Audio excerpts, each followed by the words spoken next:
J'ai vu le film Né quelque part, Retour au bled et quête d'identité. Le grain de sel de Claire. Vive le cinéma! فارد ولدي غادي تروح في بلاصتي وما تخليهمش يهدموا لنا الدار. Moi en Algérie? Qu'est-ce que tu veux que j'aille faire là-bas? Tu parles même pas l'arabe. Mohamed Hamidi est le réalisateur de Né quelque part. Pour son premier long métrage en tant que réalisateur, il raconte une histoire qui le touche et qu'il connaît. Hamidi est un touche-à-tout, aujourd'hui dans le sillon de Jamel Debbouze avec lequel il travaille sur ses spectacles. Farid, jeune Français de 26 ans, doit aller en Algérie pour sauver la maison de son père. Découvrant ce pays où il n'a encore jamais mis les pieds, il va rencontrer de drôles de personnages attachants. Il va aussi découvrir une nouvelle partie de sa famille dont il ignore quasiment tout, alors qu'eux, au contraire, suivent tout de la vie de ceux qui sont passés en France. فريد هذا هو كبير وجميل ريحة الفرنسا هذه بيغال. Farid va découvrir un pays, l'Algérie, va découvrir ce que le mot racine signifie, à un moment où son père est hospitalisé, ce qui prendra d'autant plus de sens dans cette découverte. À l'heure où l'on parle toujours d'immigration et de problèmes de banlieue, ce film fait figure d'ovni dans le paysage français. Une comédie sociale, d'immigration touristique et humoriste. Le temps en France de l'apaisement de la guerre d'Algérie et de l'immigration qui a suivi n'est pas encore assez grand pour que l'histoire soit passée par là. Les mots de pied noir ou de harki ont disparu de l'actualité, des médias et de la culture française. Ils sont assimilés. C'est ici, c'est toi. Ah, j'aime bien, je te présente mon cousin de la France. Soyez le bienvenu. Et ici, comment ça va? L'Algérie, c'est un pays riche. Algérie, c'est un pays riche, mais on n'a pas d'argent.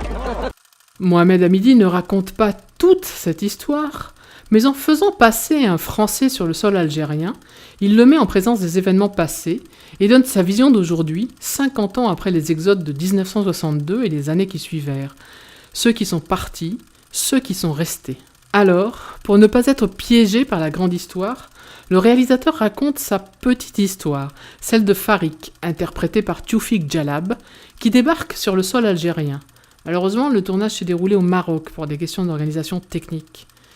Et il rencontre son cousin, une sorte d'alter ego, même famille, même âge, mais qui lui rêve de prendre sa place en France. Et n'en a jamais eu les moyens, jamais la chance, dit-il dans le film.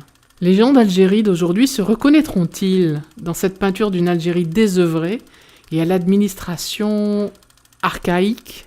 C'est quoi ce bordel? C'est l'amour est dans le pré ou quoi, t'es où?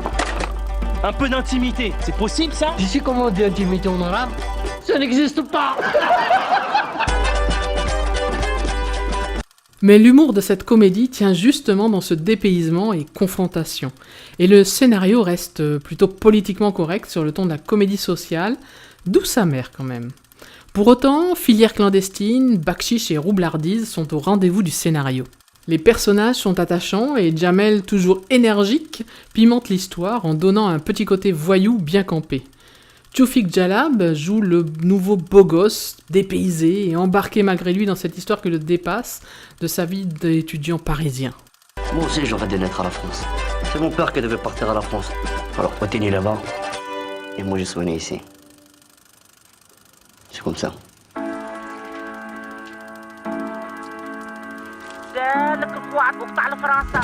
Comment ça, il est parti en France?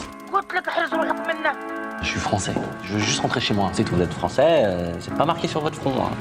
Les lumières sont belles et réchauffantes, à défaut d'être réconfortantes. La photographie est soignée.